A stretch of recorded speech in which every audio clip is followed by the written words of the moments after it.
Anderson Cooper, AC 360, CNN weeknights 10 Eastern.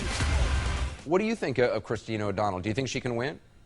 Oh, sure. I think she can win. I think she's going to have to work very hard. That she has the roughest job of all the Tea Party candidates because she's in a more liberal state. She has a much more difficult job than my son has in Kentucky or Angle has in Nevada. So no, but she can win. There's a lot of unhappiness in this country, and for that reason, the numbers are just coming together. The Democrats are disillusioned; they're not going to show up. The Republicans are, and the Tea Party people are added on to the Republicans because a lot of them haven't been involved before. They're independents, and it adds to it. It isn't taking away from the Republican. If you have a Republican base, the Tea Party people add on to it. That's why she has a very good chance. So the Democrats tonight who are saying, oh, wow, this is great for the Democratic Party, you think they're maybe measuring the drapes too early? Well, if I talk to Republicans and they sound a little too cocky, that's what I tell them, because I don't think anybody should get, they should wait and see. They should always run. I used to run track, and I always assumed somebody was going to step on me if I didn't keep running. So I think that's the way it's in politics. You ought to keep running and not assume that you can glide to victory. Yeah, it's not over till it's over. A number of Tea Party activists who I've talked to in the last couple of days and before this primary were saying, well, look, even if she can't win, it's still important that she won, and we don't really care if she can't win. It's important to make a point. It's important to vote your principles. Do you think that's true, or do you think it's more important to get a safe Republican seat in the Senate? Well, I think both is true. I think the fact that she won is very important, and we should be glad about that. But also, you should go for the winning. But I guess you're suggesting that, well, if you knew she couldn't win, therefore right, you should cop out and bend your principles. Well, I'm not one that would endorse that very easily because my goal in life has been to nudge people over to a more principled position, whether it has to do with foreign policy or civil liberties or economic policy. So that's always been my goal. So I think winning along with those goals and those principles, of course, is the ideal situation. Is there room in the Republican Party today for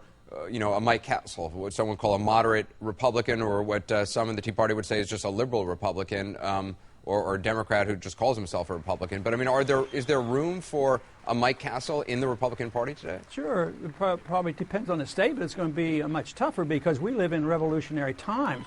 What we're witnessing today is change coming from the grassroots. I have noticed over the many years that presidential candidates always campaign on change, and they never get it.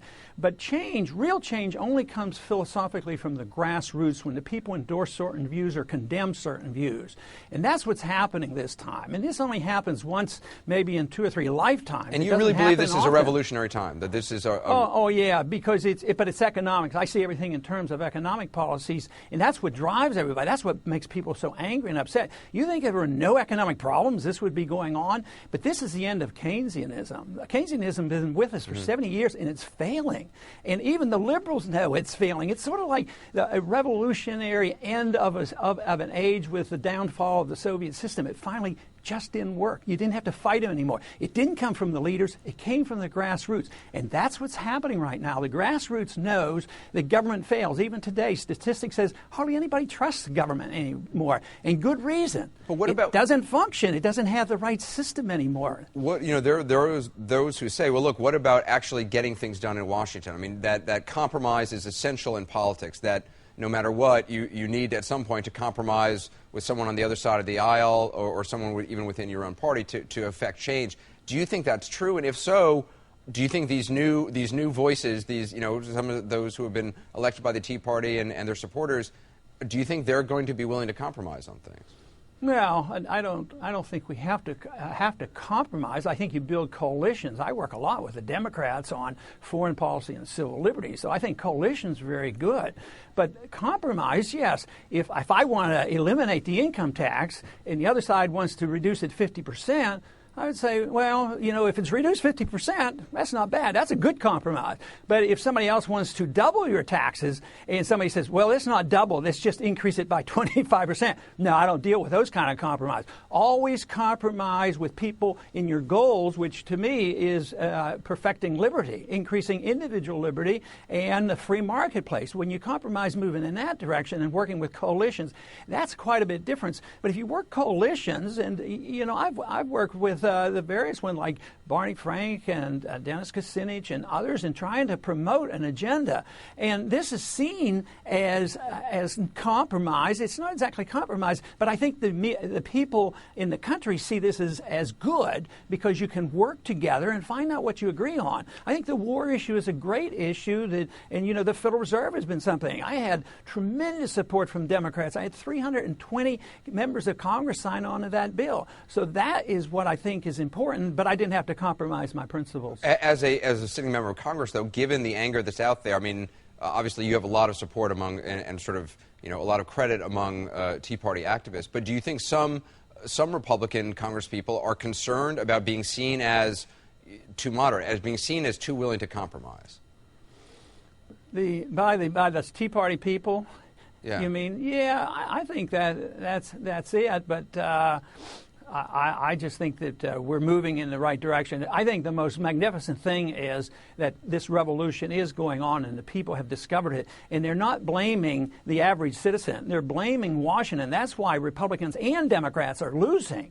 But the most important thing for me is having something to say or having some influence on what the message should be. Right now, the message is Washington has messed up and we have to do something. They spend too much money. Government is too big. We have to reduce the size and scope of government.